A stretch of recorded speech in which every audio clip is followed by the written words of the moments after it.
Una, May 6, 2000. It's not my idea, yung date.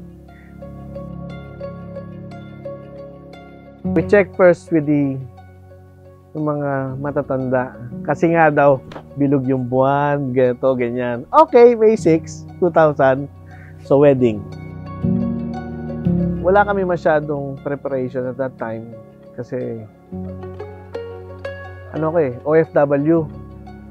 Uwi, few months. 1 month lang ang vacation. So, kailangan lahat rush. Ngayon, being married for 25 years, syempre, madaming pinagdaanan, madaming sacrifice kasi for almost 15 years, OFW siya. So, long-distance relationship with 3 children, but then, sa awa ng Diyos, nakayanan naman namin lahat ng mga sakripisyo, and of course, yung faithfulness sa isa't isa, napagdaanan namin, pero nakayanan naman na maging piliin pa rin yung relasyon at yung pamilya na meron kami. Dahil kaya nagsisimula pa lang kami noon, siyempre, sakto lang yung bang OFW ka, kung magkano din na nauwi mo, tapos bigla naisip mo magpakasal na walang kahanda-handa. Hindi ka parang marimata to. Totoo! Ay, alam nila. Para pamilya naman. Oo!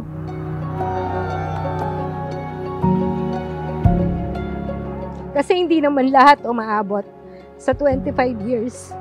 Pero kami, dahil pinili namin yung isa't isa, saka yung pamilya namin, andito pa rin kami, celebrating with my children and with my family. And I'm very proud dahil yung asawa ko, talagang nag-stood siya sa family. And hindi siya naligaw ng landas. Especially pag OFW, sinasabi nila, hindi daw nagtatagumpay, naghihiwalay. Pero kami, sa mga taong nakakakilala sa amin, from scratch, as in, hindi mo naman aakalain na mararating namin kung ano yung meron kami ngayon sa pamilya namin, sa business, and sa relationship na binuo namin, lalong-lalo na sa mga anak ko.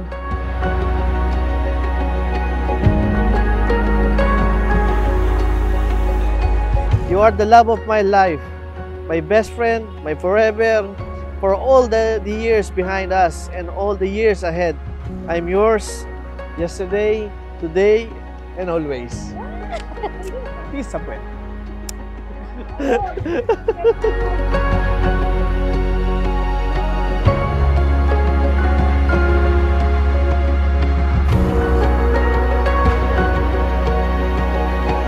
Joaquin at Christina, mahaba-haba pa bago makarating ng 50 years. Kaya panatilihin nyo yung inyong pagmamahalan. Be honest, be faithful, and be in love with one another.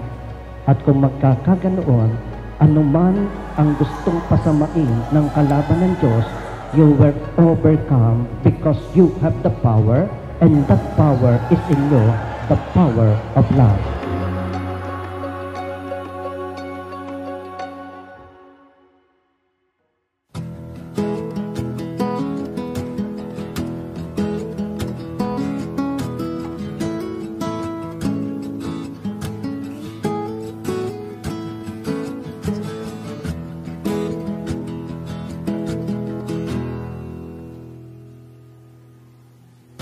So today yung 25 years anniversary namin. We started nung high school kami. 4th year high school, during CAT, doon niya ako niligawan. So, ganyan yung love story namin. So, kami, masyado tsaka family. Kilala namin yung pamilya. So, matagal. On and off. So, afterwards, at the end, kami pa rin. So, nabiyayaan naman kami ng 3 anak. Sisika din ang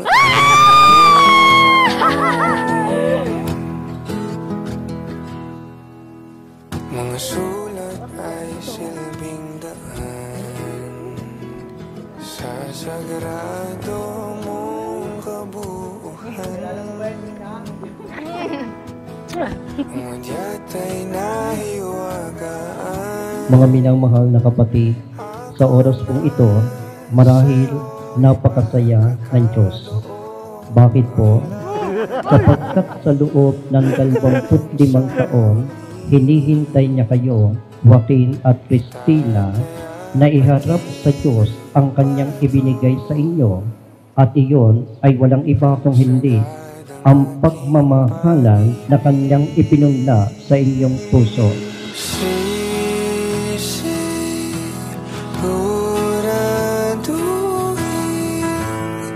Sa piling ko'y tiyak ang ligaya.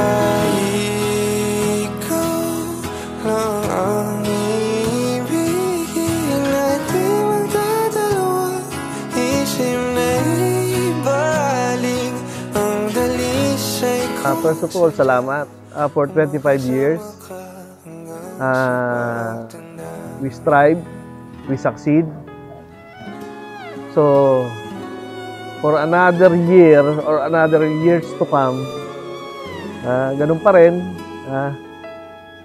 Alam mo na yung regalo ko, yung aking walang hanggang pagmamahal at katapatan. Amen. Na kayo lahat. Happy 25th anniversary or silver wedding. I hope that magkakaroon pa tayo ng gold wedding anniversary. And I would find someone or a family who is deeply bonded with their family, and I would have a loving environment. That's it. Thank you for everything. And sa lahat ng gastos. Palatandaan nung unang araw na tayo'y pinagtagpo. Siguro para sa naging experience ko sa 25 years. Number 1, yun talagang pagdarasal kay Lord na gabayan yung relationship nyo.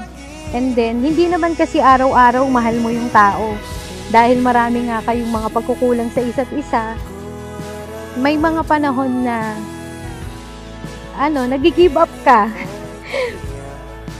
Pero pinipili mo pa rin na mahalin mo pa rin siya. Despite tong mga kakulangan. Kasi ako din naman, may mga pagkukulang din naman ako. Pero I'm proud to say na yung 25 years na yun, napaka-fruitful nun. Saka lahat ng sakripisyo na pagtagumpayan naman namin.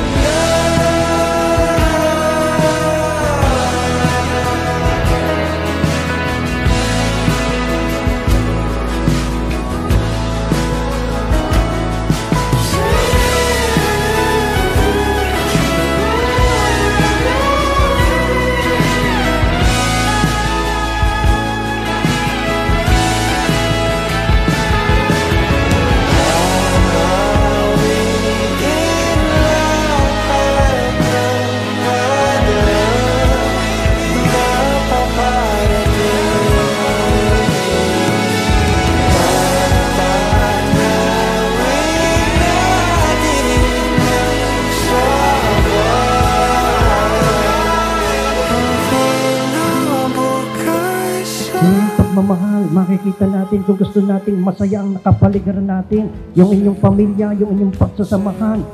Have love in your heart and everything will be beautiful around you. Nasubukan lumipad sa'yo. Tandaan mo na nandito lang ako sa tabi mo palagi. All your dreams, I will support you and I will be your number 1 fan. I love you. Sa'yo ko lang muli nasubukan lumipad.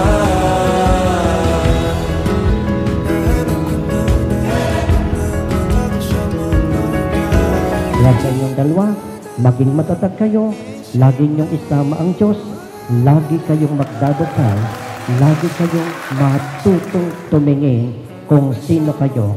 You have one life and you have to protect that life because that life will be your offering to God. Thank you and congratulations.